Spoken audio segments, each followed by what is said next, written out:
Hey, what is going on, everyone? Welcome back to the channel. It's that time of year. We are on our way to October, which means MLB postseason is going to kick off.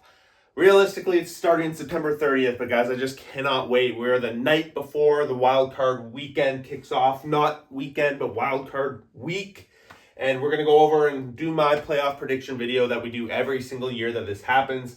Funny enough, my August video predictions did not do absolutely terrible, but there is going to be some changes, of course, from that, and some things have developed and some interesting storylines along the way, guys. But before I jump in, if you are new to this channel, somehow stumbled across it at the end of the season, we are going to continue off into NFL season as the postseason winds down. We're going to do some other fun videos along the way. We do power rankings every year, so make sure you do subscribe for this channel because next year and the rest of this year and the football season all going to be exciting stuff, and the community keeps it rolling all season long. But guys, let's jump into it. Wild card weekend is going to kick off with the Guardians hosting the Detroit Tigers. Back in August, it was absolutely crazy to even think anyone but the Detroit Tigers were going to be leading this Central Division, but the Guardians pulled it off. And they're going to be hosting. They are the underdogs coming into this series, and for the most part, you got to assume that's because it's a best-of-3 series. Every wildcard game is going to be best-of-3. And they have Scooble, which is going to be the wildcard, the ace that Detroit is going to put out. We did see Scooble go up against the Guardians twice over the past couple of weeks, and they lost both those games, one of them coming late in the game, but they did lose both. And we're going to have to pick 3. The other 2 starters for Detroit have not been announced yet. You're going to probably see Mize, maybe Flaherty. It's going to be interesting if they lose the game 1 of Scooble, what they're going to do. However, on the other side, Cleveland has said they're going to go Williams for game 1, BB for game 2, and Sony for game 3. So we do know who the Guardians are going to go out. It's going to be hard at this point in the season for me to go up and say, hey, the Guardians are going to lose this series because they won the past 2. Both times they had Scooble. They're the hottest team in the MLB, where on the other side, Detroit has been the weakest team, the coldest team, a team that has 15.5 game division lead erased. So I'm going to have to say the Guardians are going to go on and win this, which would mean the winner of this series does go on to play Seattle. I didn't necessarily make this bracket the right way, but 3-6 is going to play the winner of 2. 4-5, as we know, is going to go on to play the number 1 seed, which is somewhat interesting in this scenario because the Yankees did have the second best record in the American League, and they are the 4 seed, and with the whole division thing, which if they do win, they're going to go on and play the other teams, so the top 2 teams are going to play in the division round. That's just the way it is, and that's the way we're going to probably see it. So we have the Yankees going up against Boston. The game 1 matchup has been decided. It's going to be Crochet versus Fried in what's probably going to come down to be the most important game of the series. I think in a 3-game set, game 1 arguably is always going to be the most important game of that series. And right now I'm leaning Yankees. I've talked about the Guardians being the hottest team. Yankees very much offensively are that hot team as well. They arguably had a little bit of an easier schedule, playing a lot of Baltimore, playing the White Sox down the stretch. But at the same time, winning does breed winning. And I do think the Yankees are going to be the team to win in this series. I think it's going to go 3. I think Cleveland is going to win in 2 just because I didn't talk about that. We're going to see Bello versus Rodon for game number 3. And right now, Boston hasn't decided who their game 3 starter is going to be. Giolito going to be missing the series, so that's going to be a big blow to them. And they're what would have been their second starter in this series. Schittler going for the Yankees in game 3 should it get to that scenario. That's going to be my division preview there. And then we're going to go to the other side, and this is where it gets interesting, and call me crazy. I talked about this in my August video. I did have the Reds as my number 6 seed going into it, had them playing against a different team, but I still think it sets up into a situation where I actually think the Reds are in a very good spot here as an underdog against a team that has had its struggles, especially in the bullpen. Dodgers been here, done that, but most of the time they've had the past couple of years, they do get that first round bye, which is that little bit of a cushion. Right now, 3-game series, this is where we're going to see some surprises. In a 3-game series, anything can happen. And I do think that this is very potentially going to be where our surprise kicks off. 3 and 6 going to play the number 2 seed. I do have the Reds going on and winning this series in 3. And I think it's going to start with game 1, that they're going to take game 1 where they're sending out Green versus Snell. And that's where things are going to start to get interesting for the Dodgers. We have had times where their starting pitching has kept them in games, but then there are other times where it hasn't. Yamamoto versus Littell is going to be game 2. And then for game 3, we haven't quite seen who it's going to be for the Dodgers. I would expect it to be Kershaw. He's had quite some good outings when he's on his way to retirement. But on the other side, we have Abbott for Cincinnati. And that is where it's dangerous. I talked about Cincinnati coming into this playoff situation, that they are in a good spot with their starting pitchers. Bullpen-wise, that's where it gets concerning for Cincinnati. But on the same side, Dodgers have not had that same bullpen that we have been used to in the past. So that is going to be the upset I do have in the round number 1. It's going to be, don't shoot me. Number 4 and 5, this is probably going to be an epic series. It's going 3. I don't know which way it's going to go, but obviously I got to take a side. San Diego has announced it's Pivetta, Cease, and Darvish in that order for games 1, 2, and 3. On the other side, Chicago has only named Boyd as their game 1 starter, so we haven't quite decided how it's going to line up for them. I think, again, game 1 is going to be very pivotal.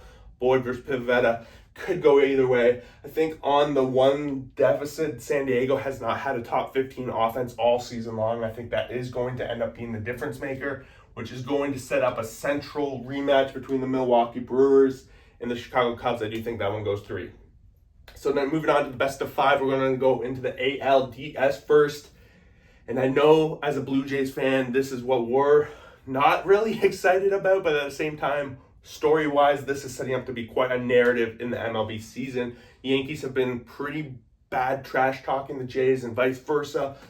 And the one thing working for the teams that have the bye, the advantage, is that those top pitchers are going to not be able to go in game 1. So we're going to see it's probably not going to be Gausman, because we saw Gausman go out for the last game for the Blue Jays, but you would expect Bieber, maybe game 1. Maybe Savage is in there for game 1 as well. Like, it's interesting. The Jays do have some guys and coming off rest. It has worked as a disadvantage in the past that this rest has not really been beneficial for these teams.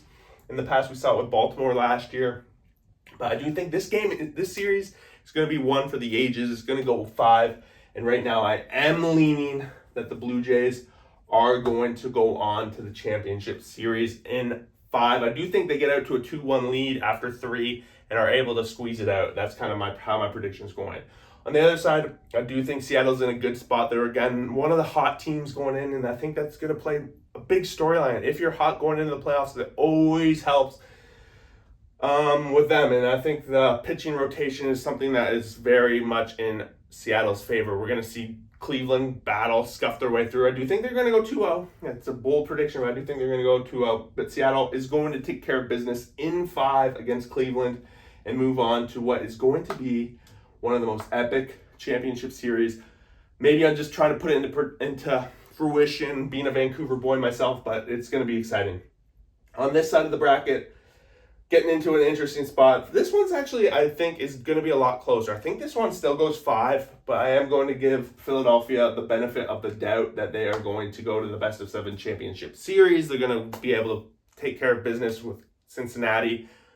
Philadelphia, I just think overall, much better team, much more well-rounded. When we start to get into a best of 5, had the series against the Dodgers been a best of 5, I'd probably go lean Dodgers, but I think the Cincinnati Reds are in a good position to be a best of 3 candidate, and that very well could be very much similar to what we saw Arizona Diamondbacks a couple of years ago. They are a dark horse, in my opinion. Do not sleep on the Reds. I'm going to come back and beat it. They're going to go 0-2 against Dodgers. I'm going to eat it. It's okay. But this is what the predictions are all about. Going on, we're going to see the Central. These guys played a 5-game set not even a month ago, and we saw it go really tight. I think the Cubs went 3-2 in that, off the top of my head. There was a doubleheader in there, so take it for what it's worth.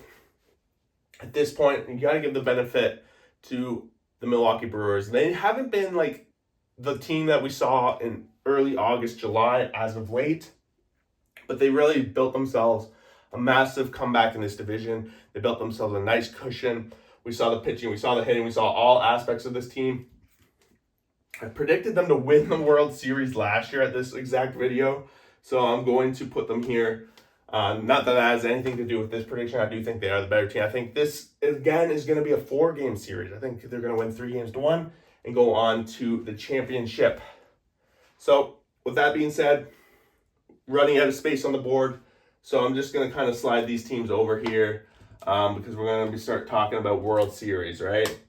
What is it going to take? A best of 7 between the Seattle Mariners and Toronto Blue Jays. I think Seattle has really set up their roster to be a very good best of 7, best of 5 team. They got a rotation 1 through 5 that's pretty strong. You can really get some big depth in there. They've added bats at the trade deadline that have been impactful, and they have the MVP Cal Raleigh, who's 60 home run catcher, just impactful. On the other side, you do have some impactful players of the Blue Jays. The bats from the low-level guys that are coming into the season, you did not expect it to happen. The question that comes to me is the depth of the bullpen. We've seen this bullpen blow a lot of games, especially Jeff Hoffman, one of the top closer ERAs in the MLB. They have the rotation 1 through 5, 1 through 6. I guess they really have 6 starters. Not the best ERA in the MLB. And I think that's going to come down to be the difference. I do have Seattle. Moving on to the World Series. Can you believe it, Seattle Mariners fans? Seattle Mariners in the World Series. They're going to beat the Blue Jays in 6.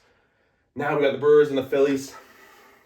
This one, it's a little difficult. I would have been back in August before Wheeler's hurt, before some of these other injuries, that I would have really been strong on the Phillies. And of course, I would have had them going to the World Series. And at this point, Brewers have been a team that have been able to beat the top teams all season long. We saw them beat the Phillies. We saw them beat the Dodgers. Phillies did come back and win the next series. So it could go either way. And at this point, I am still leaning towards the Phillies going to the World Series. I think this one can go to 7. I think it's very capable of being a strong 7-game series. But at the end of the day, I do think the bullpen in the closing role of the Phillies, that they really adjusted and have that strong back-end relief that we have not seen the Phillies capable of in the past. I think that's finally going to be there. So that brings us to a World Series, East Coast versus West Coast, Seattle Mariners, Philadelphia Phillies. I hate to say it. I don't hate to say it. I actually feel good saying it. I do think the Seattle Mariners are in a position to be that team. Guys, the Seattle Mariners, I think, are going to be the World Series champions this year. I think they're going to go to the Phillies. They're going to win this series. It's not even going to be super competitive. I think the Mariners are going to have a 6-game, maybe 5-game. I'm going to go with 5. Just hearing it now, the Seattle Mariners are going to show the American League is capable. Earlier on in the power rankings all season long, I've been saying National League, but it feels like to me a little bit of a shift has happened over the past month that I am starting to lean American League. So World Series champs right here. I'm going for the Seattle Mariners in 5 games as my prediction. That's my bracket. Let me know what you guys think. Where am I just completely out to lunch? I'm sure I'm sitting on some things. Down in the comments below, let me know. What are your predictions? Where do you guys see this going? Where are your World Series champs? Where are your upsets? Because it's not ever going to play out the way you would expect it to be. There's always upsets in this first round. Every year, someone surprises in the best of 3. It just happens. And then in the best of 5, there's another surprise. So I'm just curious what you guys think are the dark horses in this race. And guys, let me know what you guys think. We will see you for that next video.